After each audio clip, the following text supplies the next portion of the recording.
G4 TV bringing E3 into everyone's living room, and now E3 is gone, and it's been Yeah. gone for a while. People forget. Another mistake for It's the video game industry. it's been a while since we had like Yeah. a legitimate E3. I think the last one, what was that, 2019?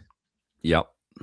Yeah, so if you think about it that way, coming up this summer will be 7 years. Well, last time they did E3 in person, because they tried to keep it going with like virtual E3s and stuff. The last physical one, which is Yeah. really what E3 is about, is the Yes. physical aspect of people coming together in the industry, and yes, having backroom meetings and stuff, but it's the idea of it being a trade show first, and it did turn into a fan event over time, because I'm sure Yeah. they wanted to make more money off of it. Did, But did you the make it to original- any of them? I never got to go to an E3. Oh, bro.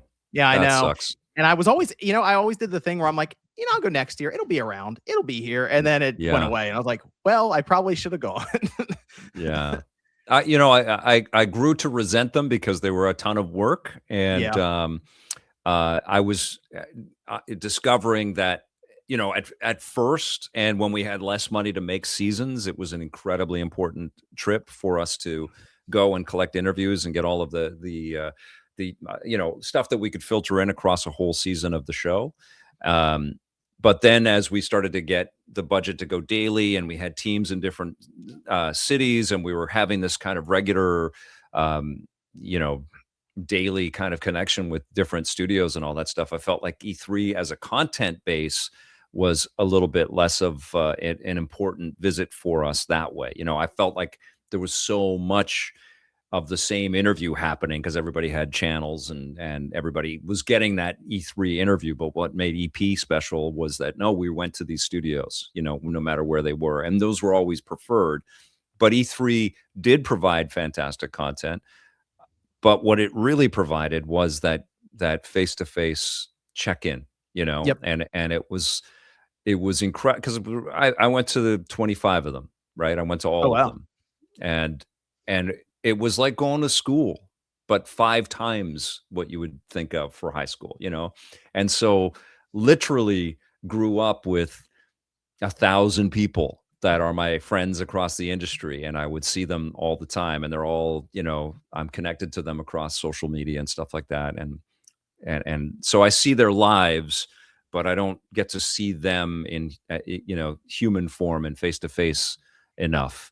And, I really miss E3 for that. And Jeff's done again, I'm so impressed and proud of him because he's done an amazing job with Summer Game Fest. And in some ways I enjoy that more because it's a little more chill, and it's personal and a little more sophisticated and not quite so exhausting as E3 was. But I don't know. Some of that exhaustion is what I miss too, just like That spectacle. The Yeah, spectacle and of the video game industry all at once. totally. And all of those live press conferences and stuff, like it really changed when I think Nintendo was the first to do it, where they just press play on their video, and they're making great videos. I love them. They're very cool. Mhm. But, man, we're going to crave mistakes. We're going to crave human error. Oh, We're going yeah. to crave people screwing up, because we're about to enter everything being so inauthentic and so perfect that it's going to suck. It's just going to suck. I've It's just almost gonna thought be about so. on purpose leaving in some gaffes on different video. Do I've it. actually thought about that. I'm like, I wonder if Do it. that would just Yeah. feel different from everyone else if I just randomly left a mistake in here and there. I catch that in YouTube videos all the time. I think Sean, what's his channel's name? RGT, yeah, he was kind of Yeah. known for that. Yeah, and it's kind of charming because we're all racing to get this material together, and I mean, they're bloopers, right? They're basically bloopers. Oh yeah. But yeah, I think God, this aspiration now that communicators like yourself and me, and like I've been doing this forever, so yeah, man, I have this idea in my head. Like I started out as like young Luke Skywalker with my EP microphone lightsaber, and now I'm fully Obi-Wan.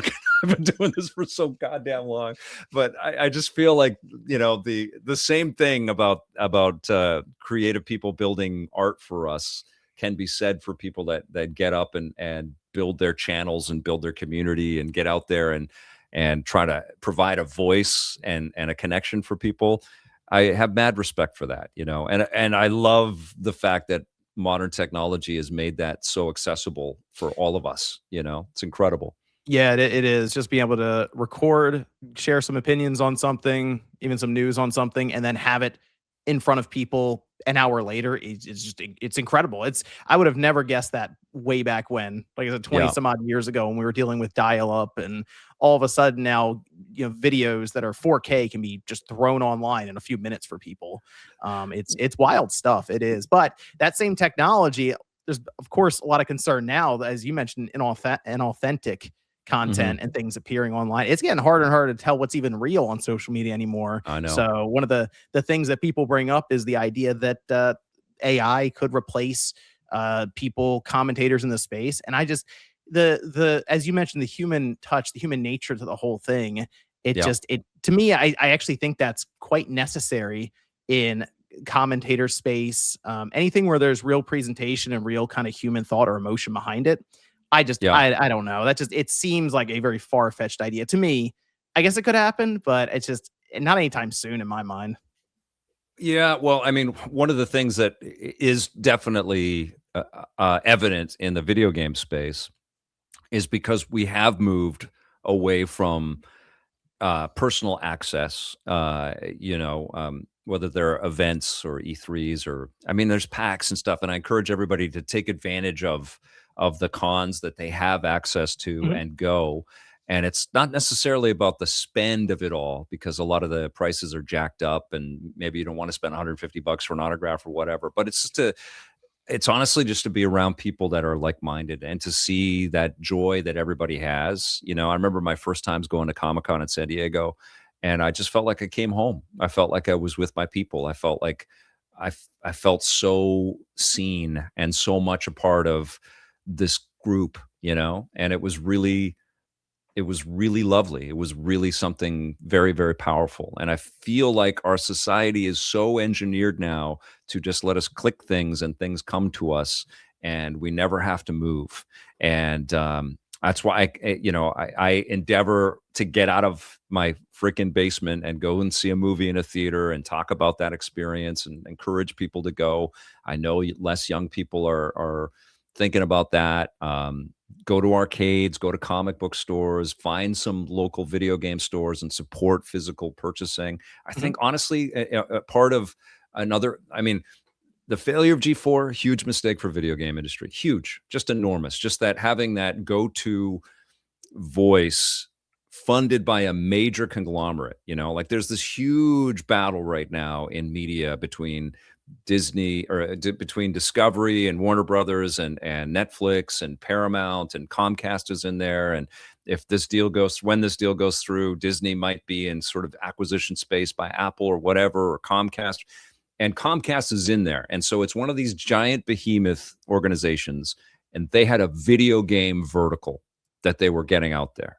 And what the video game industry really should have done was support all that. That's a failure. E3 going away, major failure. That was like the Cannes Film Festival for the video game industry, gone. Yeah. And then I think live service and so much focus on that has been a real problem in the games industry. I think it's been very good for the people that have like won the Willy Wonka golden ticket, and they're doing great. But there's been so much catastrophe around the wrong Oh the yeah. wrong bet, like so much carnage out there. And the other thing is physical media. I think the major misstep on the part of video games, it's not so much, and I know it's expensive. I know it's not great for the environment, and there's all kinds of built-in prices, and there's some stuff that's tough around it business-wise. I get it, but in terms of visibility and profile, that's a huge, huge, huge misstep, because now there are all of these temples to this medium, to this art form, are drying up. All these stores are going away and closing down, or struggling to find any kind of positioning out there. And it's really not just about acquisition of product. It's about connection to the whole creative drive around all of this stuff, Mhm. and stores became this the meeting point for people to go and talk about stuff. And then people that didn't know anything about it would walk past a store, or drive past a store and see these huge displays and these huge posters. Now that's all going away, and there is none of that sort of, or a lot less of that. So support all of that stuff.